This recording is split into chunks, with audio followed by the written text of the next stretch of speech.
Your Excellency, my brother President William Samoei Ruto, all distinguished ladies and gentlemen who are here this morning, we have come here today for a very solemn occasion. And I'm happy that this function has been arranged to take place here at KICC. As my colleague Stephen Kalonzo Musyoka said, we are at a crossroads as a country. And times like this requires leadership, the country to move forward.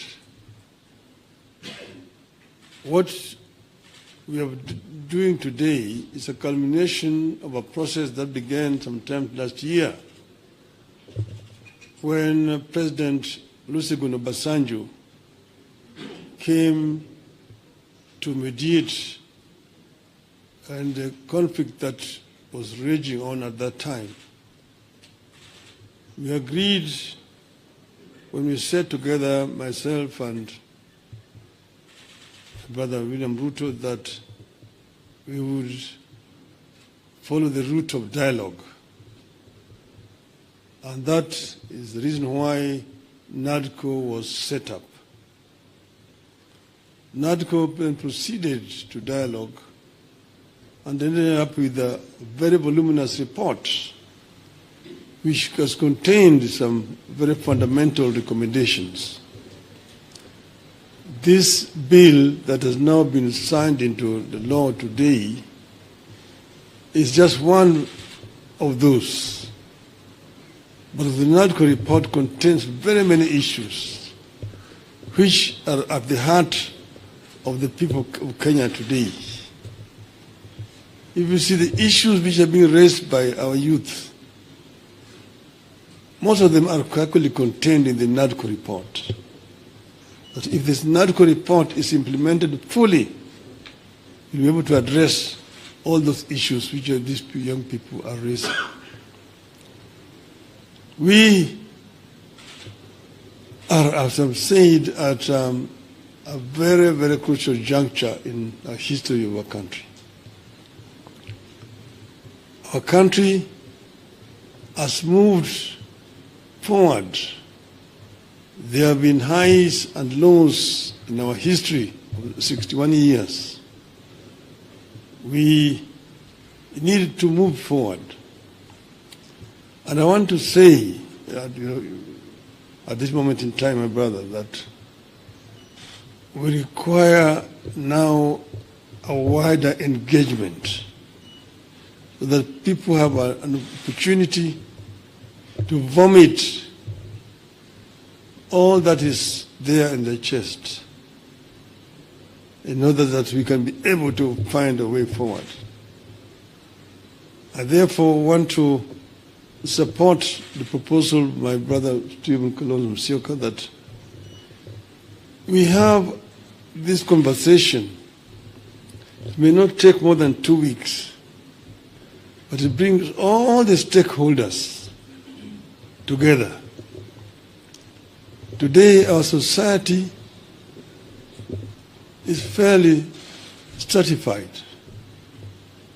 Nearly 70% of our population is below the age of 35, the youth.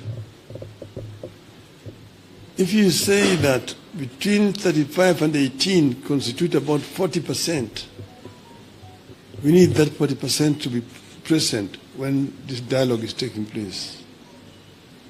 And then the rest can fill the rest. And then we just talk about the Kenya we want. The Kenya we want convention. Out of that will come out recommendations that will help us to resolve this issue once and for all. That will be my proposal, Your Excellency. I think that Kenya deserves better. The issues of employment, the issues of discrimination, the issues of corruption, the issues of gender, and so on, are issues that need to be addressed in a wider forum. I think that it is possible to do. It is possible if there is a will to do it. And then here again, the IBC is a very important institution. It's not the first time we've had issues with IBC. If we find a solution to this issue of IBC, it will be on the way to resolving very many issues in our country. You will remember in the last elections, the whole world was stunned when we saw an election commission that was completely divided. Some saying one thing, others saying one thing. You may be happy that, the other group ruled in my favor. But what example are we showing the world as a country?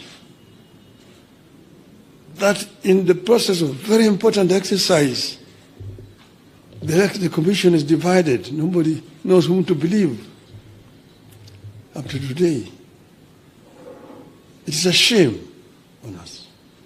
And we are sure that we have got men and women here in this country who can actually do a better job. And that will help to unify this country. Last year, we lost 75 precious lives. This year we lost another over 40 lives. To say nothing about those who have been wounded, who have been hurt. We must prevent this from happening in our country. We should not allow this to continue happening cyclically. Let us find a lasting solution to this problem. We are ready to engage so that we find a solution to this problem. As